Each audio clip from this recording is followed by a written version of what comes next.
listening to Place the Podcast. I'm your host, Emma, owner of architecture and interior design studio We Are Former, based in Melbourne, Australia.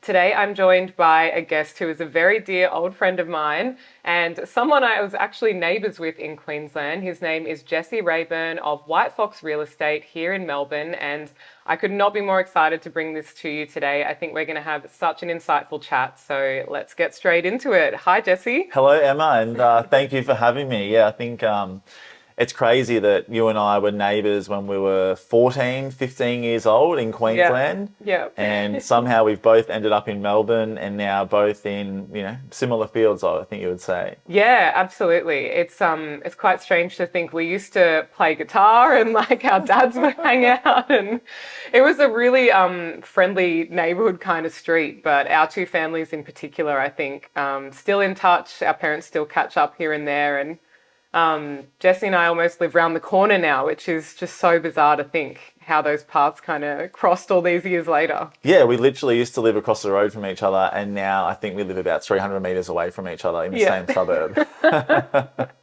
Meant to be. So, yeah, I ended up reaching out to Jesse because I thought that you guys would love to hear from him. I am always so impressed when I am watching Jesse go from strength to strength over the years. He's gone from being in trades and now as a really established real estate agent and been on the block. He was on the block a couple of seasons ago. So there's just been so many things where I've seen him grow, not only as a person in his family life with his beautiful partner and daughter, but also just, really impressed with how you've grown in business. And I think it's really inspiring. So yeah, really excited to chat with you. So I thought I might start off by letting Jesse explain a little bit of what he's up to today, and a question that I really enjoy asking people, which is, what is your why that drives you to do what you do?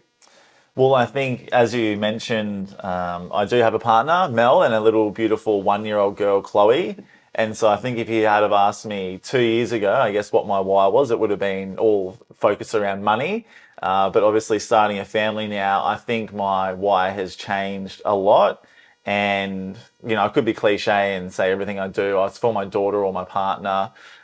Those things are also true. But now my why is I want to, really get to a point where I have the financial freedom to just be able to do what I want when I want.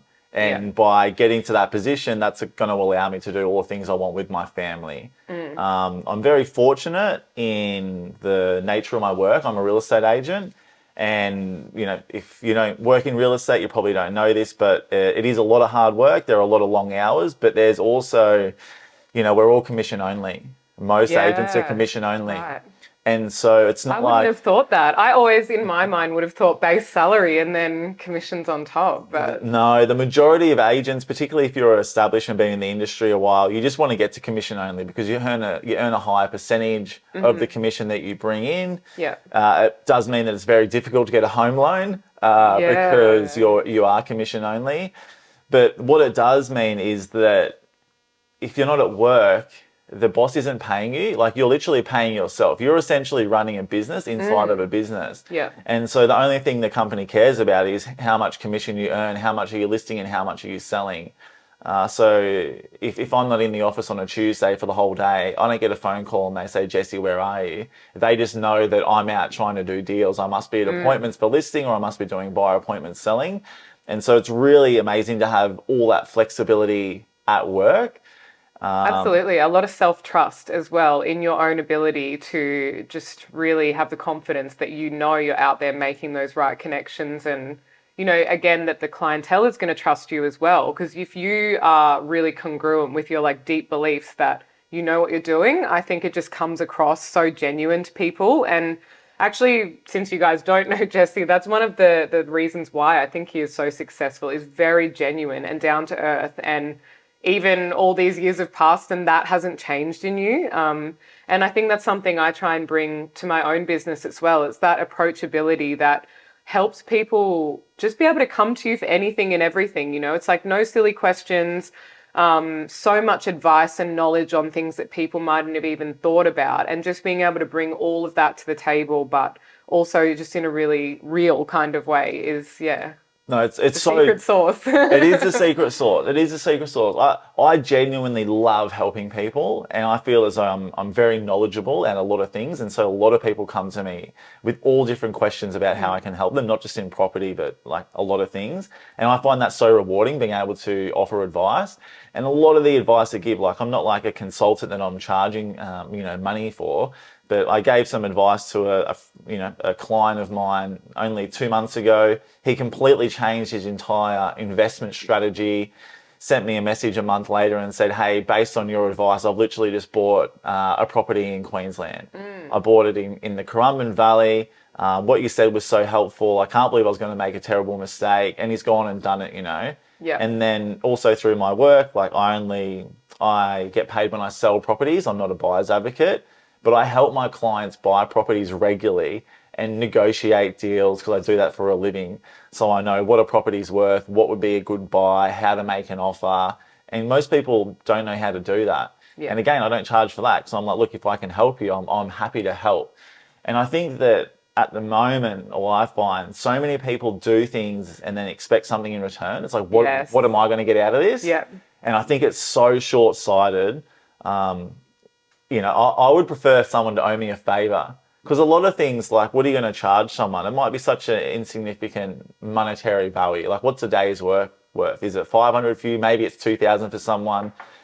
I look at it and go, look, I'm happy to just help. So I help people all the time In and the just give my service-based time. industry as well, exactly. It's like it's billable hours. It's just time. Like even if there were a mistake or something, it's like all of this can be remedied with time. It doesn't necessarily need to be like charging right down to the minute and having that really like grabby approach to working with people. Like I definitely think it's a much more holistic thing. And like you never know, that person might have friends that they're going to refer to you or people that they themselves might come back to you and want to use your services again. But it's kind of almost the foundation of me sharing this podcast as well. It's like free value add to your audience. Like how are you not wanting to communicate with people and build that level of trust and relationship with them where they feel like they get to know you? Because to me that is more successful in business. You don't have to be so kind of closed off from the people, like you're dealing with people's homes. It's like very personal. So you want to get to know them, and the better you know them, the more you'll be able to help, I think. So Absolutely. And honestly, it's so funny. So real estate agents in the industry, well, I think they're the second least most trusted profession, right? Which is real estate like a agents. car salesman, real estate, anyone taking a commission, I'm like, step back. And look, that was actually one of the motivators and one of the things I thought why I would be successful in real estate. Before I did it, I was in construction, and I thought I always wanted to do real estate, and I thought there's so many snakes out there. There's so many people who don't like real estate agents. Imagine if somebody came along who was genuine, authentic, and was just an all-round good bloke. Like, imagine how successful that person could be. Yeah. If people actually trusted their real estate agent. Yeah. And now I look at it, I come from Queensland, like we both moved from Queensland. I don't have a network here, didn't go to school here, didn't know anyone. I would say half of my close friendship group are clients whose house I've sold. It's just insane, like most people think real estate agents, it's so transactional. But to me, it's so much more than that. And honestly, like some of the best friends I have and people who are mentors, people I do business with now outside of real estate are people who I met through selling their home. That's it, yeah. And I even realized the exact same thing when I moved as well. And I think a lot of people can relate to this if they've moved either interstate or overseas is a bigger step again. And it's like you've got to reestablish your entire network and no one knows you. And even having like a piece of paper from like, university, in my case from Queensland, people are like, oh, like in Melbourne, it's kind of like, I feel like they almost slid the resume off the table in the bin. And I actually got my first chance down here from a guy who had done uni in Brisbane himself, and he was a Queenslander, and he pulled me in for an interview just for a chat, and we got on like a house on fire, and he ended up being a lead director in an incredible architecture firm here. So I had the pleasure of working there for a number of years, and it's just people giving you a chance, but I think you kind of have to build a lot of that yourself, and then I just am in such admiration of people that are willing to do that, because it takes a lot to put yourself out there constantly and just build that up. And yeah, I just think that's why people really like you, because it's you kind of showing them step by step the hard work. So Yeah, I think it's like show or tell, and I Yeah. think just show people what you do. That's Yeah. why I'm popping off on social media. I put myself out there. I do all these different things, and it really helps in real estate, and just helps in life in general because people get to see who you are. And I'm all about being authentic and genuine. And so I don't want people's only perception of me is when I'm reading a script, doing a property video, Yeah. or doing an auction, which is like quite rehearsed. So that's why I'm doing the media stuff now. I'm doing YouTube and doing behind the scenes, showing people me filming TV shows because I just want to show this whole vision of myself because I do so many different things. Yeah, we said this earlier. It's like lifting the veil. Like people kind of want to see what you're doing, like the day in the life. Jesse's been doing day in the life vlogs, and it's fascinating because, I do a lot of that myself. I've got social media as well, and I think it just lets people into all of the other aspects of your personality and life that there might be so many commonalities or something in there that makes someone, want to work with you or can get them to relate to you. And you might have common problems, which is such a human thing. Like we're all kind of going through the same stuff. But yeah, so what is a typical day in the life for you at the moment? Oh, my life is so much fun. Like when I talked earlier about the why, it's like having the freedom to do what I want to do. I almost have that now. I'm able to do what I want to do when I want to do it. And so at the moment, like real estate is my number one focus. I love selling houses, but I'm not an agent that sells 100 houses a year. Like Yeah. that's not where I am in my career. Yeah. And I don't think I ever want to be that agent selling 100 houses a year. Because if you're selling 100 houses a year, you're working 7 days a week. You're working 12-hour days. You don't have time for family life or anything else. So that's Yeah. not me. So real estate is my main So real estate is the main thing I'm doing at the moment, listing Yeah. and selling houses, doing auctions, property videos. But then I'm also filming two TV shows. So Okay, that's exciting. yeah, it is Are exciting. these new ones then? Something up and coming? Can you say what it is? Yeah. So this will be the fourth season now that I'm filming Open Homes Australia, Excellent. which is on 9 Live. It's a great show. It gets about 400,000 viewers each Wow. episode, which is quite good. And then I'm just started filming season 2 of Renovate or Rebuild. I should probably explain what they are. Open Homes Australia is a show where we go around and we meet builders or architects or homeowners who've just finished building their dream home. Yep. And we do a walkthrough tour of it. And it's really fascinating. And I can't believe I get paid to do it because I do it for free in my real estate job, just walking around talking about properties. Yeah. And I love it. It's so easy to do that. So that's Open Homes. Renovate or Rebuild is where we find people who they own a block of land or a house, an old house, and they're trying to decide whether they should knock down their existing house or they should renovate. So whether they should knock down or rebuild. I need to be on this show. Yeah. Renovate. This is a question I have with a lot of clients so often. It is a question that comes up with every person. Should I renovate or should I rebuild? So it's a fantastic concept for a show. And we get to go in and work with these people. We sit down with an architect and obviously we have some building renovation experience. And we explain to them and work through them the best thing to do, different options. And we also take them to homes as inspiration and show them like, this could work for you. Do you like this style? Because, we help them do the floor plan. We help them do the interiors. And then ultimately, we do like a cost analysis as well on the renovation or rebuild. And then they make the decision and they go and do it. So is this for people who would be keeping the house or are they on selling it like a developer almost for profit? No, these are all people who are for keeping their own home. Yeah, but they're just creating uplift and future value and, a beautiful space to live in ultimately, which is what I love talking about. But yeah, they are. So they're not none of them are thinking of selling or doing this for profit. It's just they love where they live. Yeah. And a lot of them have been in the home for such a long time. It's just, it needs a renovation. And that's the thing. A renovation comes with its challenges and a rebuild comes with its challenges. And we work through them. We work through those challenges with them. So on that subject then, I do actually get quite a lot of clients kind of coming through and they might also be making that decision, but from a sale kind of standpoint. And obviously because that's what you do as well. So we're all going to go and binge watch, renovate or rebuild. Is that what it's called? We're going to watch that after. I'm going to link that in the show notes for all of you guys because I personally haven't watched it and I think that is fascinating. That is exactly where I kind of think little portions of the industry are heading at the moment, because I guess there's been, obviously the cost of living thing is just getting banged on at the moment. So I think everyone's got their 2 cents on where we kind of see our particular industry going, off the back of, the increased cost of construction and interest rates rises and things like that at the moment. But I think as a little side result of that, there's a lot of that urban infill that's kind of happening at the moment. So there's a lot of townhouse developments. There are a lot of people renovating, whether it be adding an extension on or just renovating and keeping, or renovating and selling. So what do you kind of see as, I guess, a little bit of the future trends in that sort of area coming through? Well, I found that when you sell a property, it actually is quite expensive, because when you sell, you have to buy.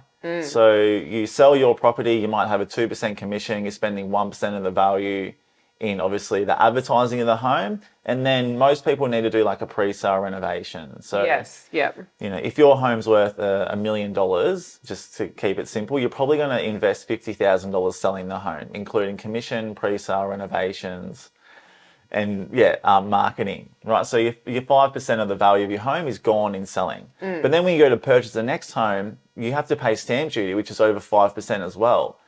And so, at $1 million, to go to that next step, you lose 100 grand. And so I found, recently a lot of people have decided to do a small renovation themselves, because they're doing that same cost analysis and going, well, if I'm buying a new home to get a new kitchen and bathroom, well, I could probably invest that money in my own house, not move, and do a renovation, and it makes sense to stay for that exactly. person. And then I guess they're increasing the future sale value anyhow when they do choose that it's the right time to go, so that, the next person, if they're not a renovator, doesn't have to come in and go, "Renovators delight" on, your ad or whatever, because you've already kind of taken care of, I suppose, those sort of key areas that do look really dated in a home. Like, it's often the kitchen and the bathroom.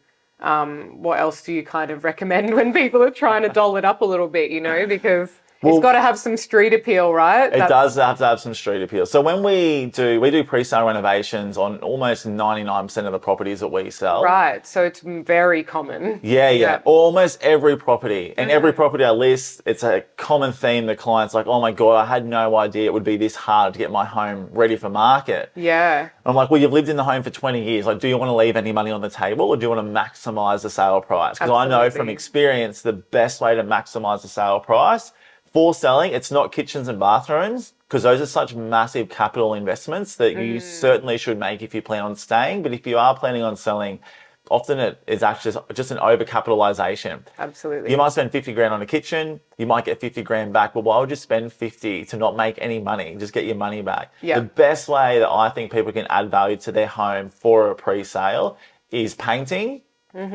carpet, floorboards, lighting, and styling. Yep. And it's the most affordable thing you can do. You can all of those little cosmetic upgrades. All those little cosmetic updates, and the street appeal. What you said about the facade, like Melbourne, the street appeal is such a huge thing. It's such an important factor of selling. It's a first impression that people have of your home when they see it. Absolutely. So paint the facade. Paint the fascias and gutters.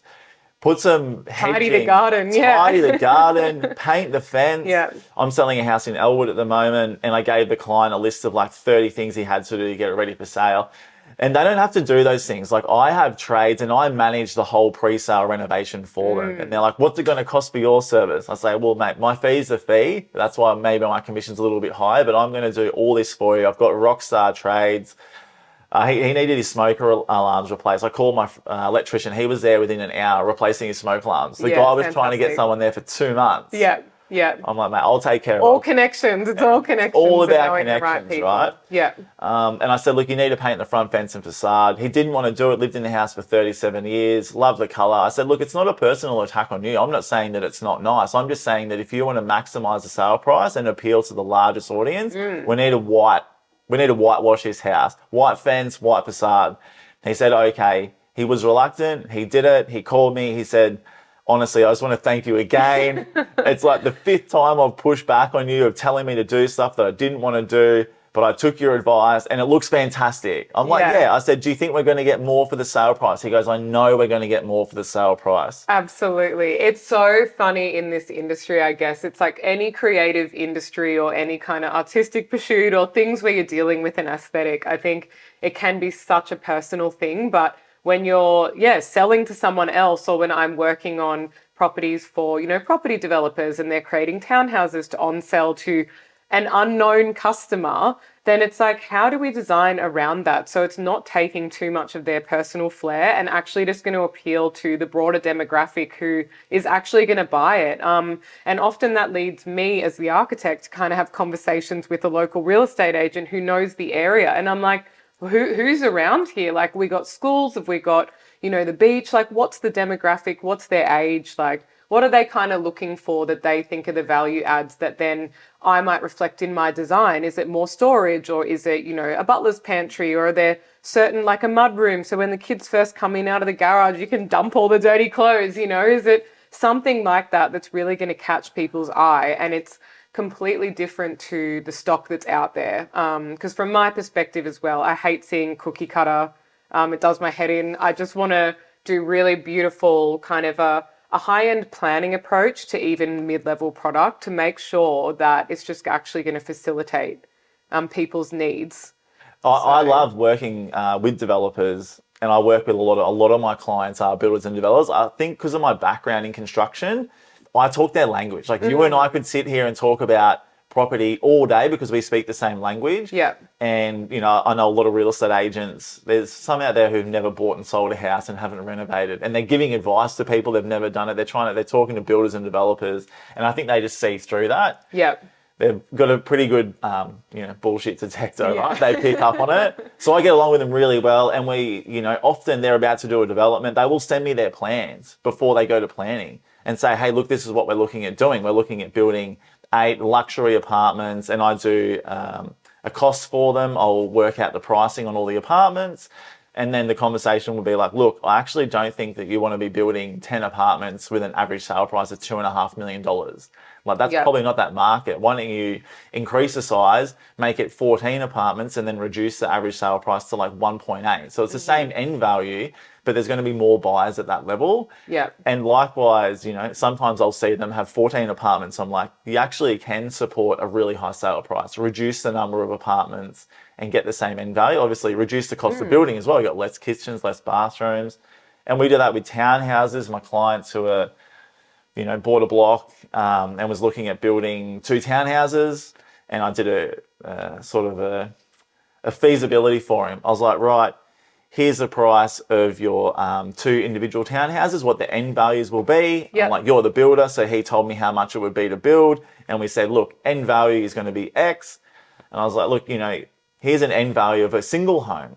And the single home, because of the council that he was in, a single home, a single dwelling, I should say, requires no town planning, right? Because it complied with building res. It only needed a building permit. So no time in planning is obviously less.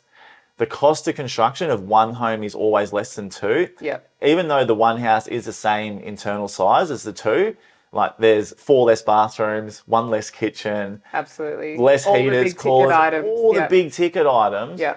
And so we sort of weighed it up and said the single home to build is going to be 2.5 million, or the dual lock is going to be $3 million. So there was more money in building the dual lock, and the end value was actually going to be the same price as a single. And then you don't have to worry about selling 2 as well. Like, what if you sell 1 and you're hanging on to 1 for ages? Like, all those dreams of just a quick turnover and profit are kind of potentially out the window. Yeah, it's easier to sell 1 than it is to sell 2. Yeah, yeah. And that's something I try and drive home to my client base as much as possible is something I haven't seen heaps of in the industry, and it sort of always shocks me that we don't collaborate more. Whenever I was working at a big studio prior to owning my practice, they were always open plan, open floor plans, everyone collaborate, everyone chat, because that's how you learn on the job, you're out there chatting to people. But when it comes to kind of cross-pollinating between people, there can sometimes be like an ego that wins out over the outcome. And it's why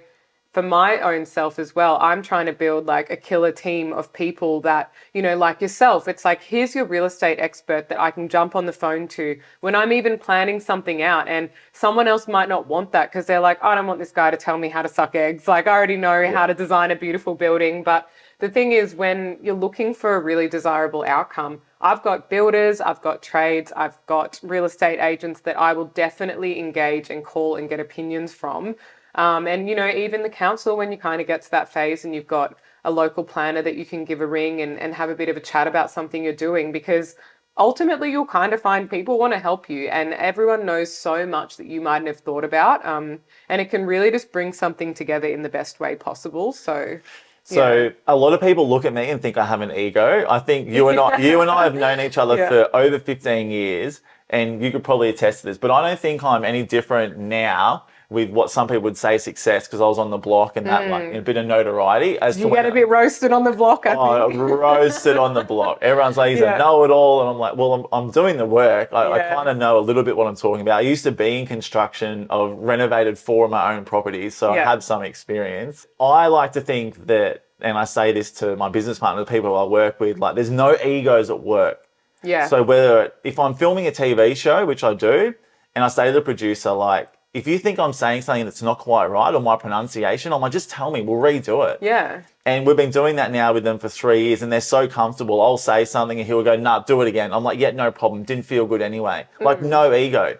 When I'm doing an auction, I'll do the auction. I'll go up to my boss, Marty, after and I'll go, mate, what did you think of that? He goes, I didn't like how you said that. Didn't like how you said that. I said, perfect. I'll improve on that. Yeah. When we're filming stuff for Raeburn Media, I say to Andrew, my business partner, I'm like, mate, if I'm doing something that you think's not good enough, just tell me. Like, I have no ego. I just want to get better.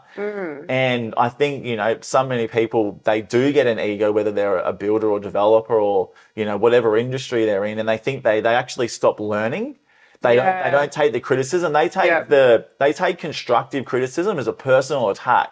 And it's like, no, we're all on the same team here. We just want to deliver the best product, whatever that is. We just want to get better. And so, leave your ego at the door in anything you do and just consistently try to improve and take advice from people. Take feedback. Yeah, my partner is a business coach and a life coach, so I don't get away with anything around here, like no limiting language and none of that. But one of the most interesting things he said, he always just has these profound little things that he can remember so much. It's absolutely incredible from all the years of learning and reading. And it was constant and never-ending improvement. I think it's CANI is like the little acronym for it. And I was like, it's so true though. Like I can't remember where specifically that comes from, but that's kind of the approach you want to have. It's just constant, like, never-ending improvement always, like always kind of striving to be like, best on ground, best in your field. And I think that's the best. I want to be the best at everything I do. Well, I can't be the best of it if I'm not getting better, because I'm certainly not the best at everything I do at the moment. There's people on so many levels above where I am. It's like, all right, how do I get there? And it's mastery, right, isn't it? Because that's another thing I've like really learned from Jazz. He'll say, like, you kind of want to find someone who is doing what you want to do. And you want to analyze how they're doing it, what are their habits, and kind of learn from a real case study effectively. Okay, so I do have to ask you, since you weren't already busy enough, now you've started Raeburn Media. Yes, so I have actually just started my own media company, Raeburn Media. And the reason I did that is I just wanted to be in control of all the content that I was creating. Yep. Because I wanted to do YouTube, I wanted to do property tours, and I'm filming, for other production companies, these TV shows, but it's only filmed for a short amount of time and it's very scripted and not my true personality. I don't get to fully be myself. It's always the restrained version, It's got to be appropriate for their audience or for what they're trying to create, I guess. So you don't have that freedom. You don't have the freedom, and you have to talk about what you're talking about. Like if I'm filming with a sponsor and I'm talking about windows, well, I can't just start talking about, doing a development or like your 2 favorite window brands. They're like, cut. You can't do that, right? So Raeburn Media, launched my own media company really because I wanted to be in control of my own destiny, and I love creating content. And I know how, beneficial it's been for me personally, doing media because of the connections that I've made. And through media, I do actually generate some business, which helps me in real estate. Yeah. Like quite a bit of business. Yeah, well, you've got a pretty significant following these days after all of that. So, Yeah, and so I wanted to just have my own media company to be control my own destiny, create my own content.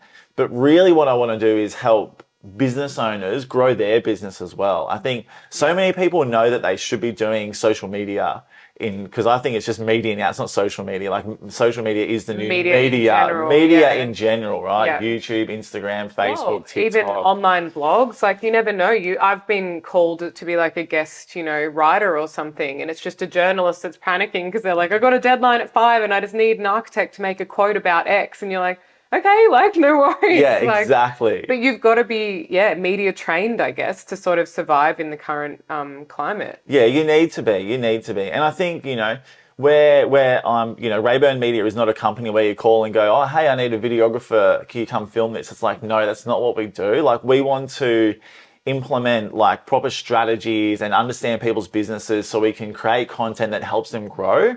Like, we want to do 12-month campaigns for these companies because often people will post something on social media or do a video and go, oh, I didn't get the views and likes, and they'll stop. They'll be like, it sucked. Yeah. I'm like, oh, well, what message are you trying to say? With the content you're creating, like, what is the story you're trying to tell? Yeah, what's the brand story? What's the brand story? And is it consistent? Yeah, like, are you posting this video because you want to get views? Are you posting it because you want to get comments? Are you posting it because you want to increase your following on your page? Or are you posting it because you want to sell a product? Like, there's so many different reasons you can be posting something, and most people don't ever think about why they're doing it. They just, I have to do it. So they have a haphazard approach to creating media.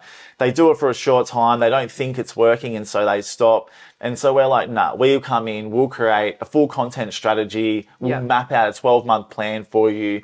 We'll understand your brand, your tone of voice, what it is you're about. And then we will go out there and create the content for you. So then you can post consistently and it'll be professional quality. It'll be in your brand colors, like how it's supposed to be, not just, oh, I need to get the cheap videographer to come in and film this for a day. It's like, that's not us. Yeah. And I mean, even trying to do it yourself as well. Like I do a fair bit myself because that's kind of how I was getting started on YouTube and built up a bit of a following there. But in saying that, it's like when I tried to do a photo shoot by myself, for example, to do some branding imagery, I hired a studio, like drove down there for the day, had my tripod and like a timer that I had to keep hiding, and like it was just a nightmare. And like in the end, I thought, you know what? I expect people to trust me as a professional that, I know what I'm doing and I'm going to take care of their project from the kind of concept to site. So why would I not trust a branding photographer who specializes in that? And I just hunted around. I found someone whose style that I really liked and I kind of felt like aligned with me. And she so happened to be on the Gold Coast. So ended up being a little bit of a trip and sort of home to see the fam. But she just had what I wanted, and I think people will always come to you if you've just got what they want, what they need. And her prices were premium, but I didn't mind paying because the results that I got were exactly what I was after. And it was exactly what I needed for my brand. So I think there's a lot of power in investing in that. Yeah, there is. And I think, like so many business owners are very good at their job. Like if you're a electrician and you own an electrical company, I bet that you're probably the best electrician out there, but you probably have no idea about marketing and social media, right? It's all that word of mouth mostly, like the all old word school of mouth approach. Yeah. Yeah, it's all word of mouth. Like I know in the last 12 months, I've probably got $15 million worth of listings that come through my social media. Yeah. One I'm about to sell, next week, which will be, probably set a record for the suburb. Fantastic. Working with an architect that I look up to this architect. I made a connection through him through social media. And this is wild. I'm like, all these people I'm like, who I look up to and want to do what they're doing. And they're seeing me on social media thinking they love what I'm doing. They want to connect. Yeah. And I'm like, I'm spending a couple $1,000s a month maybe on creating content and boosting posts on social media. And I'm like, that's nothing for a whole year. Maybe it's like 25 grand. And I don't know, I'm not going to say how much commission is on $15 million, but it's obviously, it's a worthwhile. Significant. It's significant, right? Yeah. It's worth it. And people see what you're doing, they attract you to it. But I have a strategy. I create professional content. I very rarely do piece to camera on my phone. Yeah. Because I just don't want to be seen in that way. I want people when they come to my page that it's all professional. Yeah, I know what you mean. So the piece to camera can be good, I think, as an approach depending on what you're doing, like in whatever kind of business. But sometimes it can just be a little bit chaotic, because you never know what someone's going to say. It's not quite aligned with their business. It might be when they're out a bit flustered. And I think sometimes people can accidentally vent or something on their social media. And then it's like, you just want to keep it positive, consistent, showing off the best parts of all your brand. And maybe it's even some lessons learned in there as well. It doesn't always have to be everything's amazing, because sometimes things, don't go to plan. And you can kind of show a bit of that stuff as well. But sometimes things don't go to plan. It's funny, that's part of my listing presentation in real estate. Like I have a plan. Yeah. And I have a plan for when things don't go to plan. Yeah. Because at the moment, obviously, with interest rates the way they are and a lot of uncertainty, there are a lot of campaigns that do go off track. So you need to have a plan to get it back on track. Yeah. And people love that. Oh, yeah. It's the same in everything I do. So I'm a list person. I was born to be organized, because I just can't handle if things, I can kind of imagine the timeline or a knock-on effect, or, a lead time on a material or something. And you've just got to be able to have that head above water overview of everything that's going on, because it's I'm steering the ship kind of. But I just want to give people the confidence that don't worry, it's not the end of the world. It might seem scary to you, but when it's something I do every day, you know what I mean? It's you do your job every day, you're the expert at that. It would probably be overwhelming for me to step into that role, but vice versa to my role, it's I'm used to, planning delays or problems that might arise in a structural design of a building. And these are all things that we just kind of allow for and learn from. And yeah, it's sort of what makes a job fun, It's challenging and fun and frustrating at times, but very, very rewarding industry to be in, I think. Oh, I honestly pinch myself and think I'm living the dream. I can't believe I get paid to do this. I get paid to walk around beautiful homes all day, every day. I get to meet new people every day. They welcome me into their life. I sit down at the living room table. They tell me their most personal secrets. And then I get to sell their house at the end and have a friend for life. It's honestly a dream. I love what I do, the people I meet. It's a very rewarding industry. I literally just had this moment the other day. I was designing something and it finally just came together, a little puzzle piece just locked in, and I was just thinking, how good is life? I'm literally designing this beautiful home for someone. They're trusting me to do it. You get to be there for that whole process, and I can just imagine them walking around the spaces and using it once it's finally been built. And yeah, it just brings me so much joy. It's just the best industry in my opinion. So I think I might leave it there and we'll wrap up on a really, really positive note. And thank you so much for coming to join me today. It's been really, really good to sit down and have a chat and catch up after all these years. So I really appreciate it. You and I have been friends for 15 years and I love everything you're doing. I enjoy watching you kick goals and achieve things in life. And yeah, I really enjoyed our chat. So just so everyone knows where to find you, you guys, I always do link everything in the show notes underneath the episode. So if you're listening on Spotify, Apple, or anywhere else you can find us, they'll all be down below. But Jesse, let everyone know where to find you, just in case they're not going to be clicking on those links. Well, I've launched a YouTube channel, which is just jesse.raeburn. I've got jesse.raeburn for my Instagram, Jesse and Mel Block, which is our big social following page when we're on the block. And then I've also got Raeburn Media on Instagram. Excellent. Thank you so much. And I hope you guys really enjoyed the episode. As always, if you did, don't forget to give it a 5 stars. It really helps me out. And I'll speak to you soon. Done. That was easy.